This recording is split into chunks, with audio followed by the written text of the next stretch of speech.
The United States was just a disaster from both Indian and Pakistani point of view and vice versa, because the United States wanted to befriend both of them. But if you befriend one, the other is appalled. And so the United States wound up appalling everybody. And so what the United States wanted to have happen is for India and Pakistan to put aside their differences and then combine against China and stop communism from spreading. India and Pakistan want to use the United States for maximum aid to use against the other, which is a non-starter for the United States. And then Pakistan really would like it if the United States would be nice with China as well, because Pakistan wants to have good relations with the United States and China. And that's a non-starter for the United States until 1971, when there are secret visits and things going. It's later on. Okay, so in 1962, India gets trounced in this war with China. They look like they're militarily feckless. And then in 1964, Nehru dies, right? He'd been the head of India since independence in 1947. He'd been there a long time, so he's dead. So 1965, if you're Pakistani, looks like a good year to settle border problems. And so what they do is first they invade through the south. If you look way down at the bottom there, the Rana Kuch, and that seems to go pretty well. And then they decide they want to go for the thing they really care about, which is Kashmir.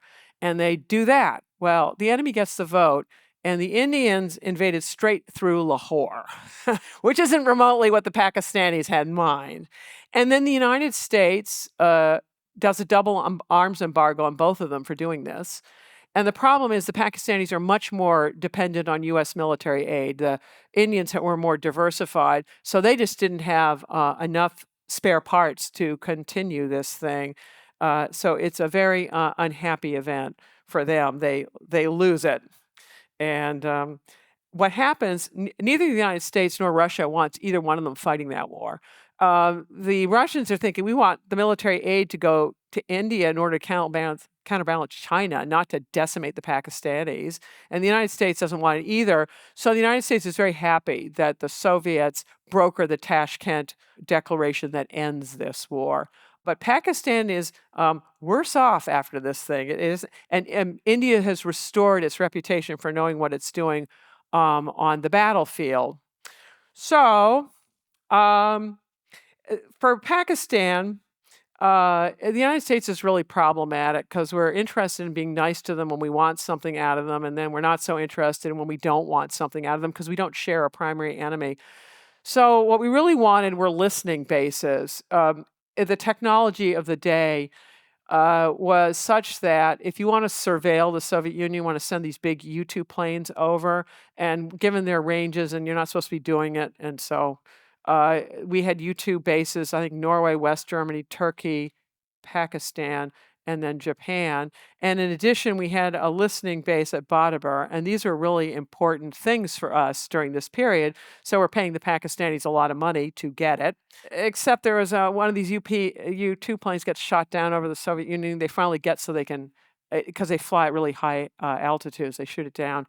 And Khrushchev is furious. He hauls in the Pakistani ambassador in Moscow, and he goes, "Where is this place, Peshawar? We've circled it on the map." And we're going to blow it off the map if you all don't wise up. And the Pakistanis are like, whoa, whoa, whoa, whoa, whoa. And so between these sort of threats in 1960 about the U-2 and then the United States freezing arms in the 1965 war, which the Pakistanis believe that they lost it over that. Oh, yeah, and by the way, in that 1965 war, the United States had, when we provided arms to everybody, we said, oh, we will guarantee that no one uses it, that Pakistanis and Indians don't use it against each other.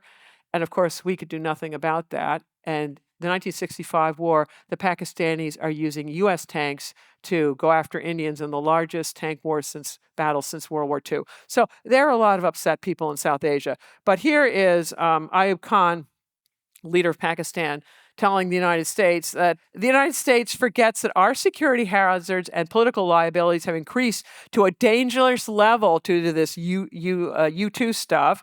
And we kept our part of the contract whilst the Americans betrayed us at every turn. They built up India against us. They failed to help us in the 65 war and finally stopped military aid. They think that we exist for their convenience and that our freedom is negotiable. Dream on. If you enjoyed this clip, you can watch the full episode here and subscribe for more clips.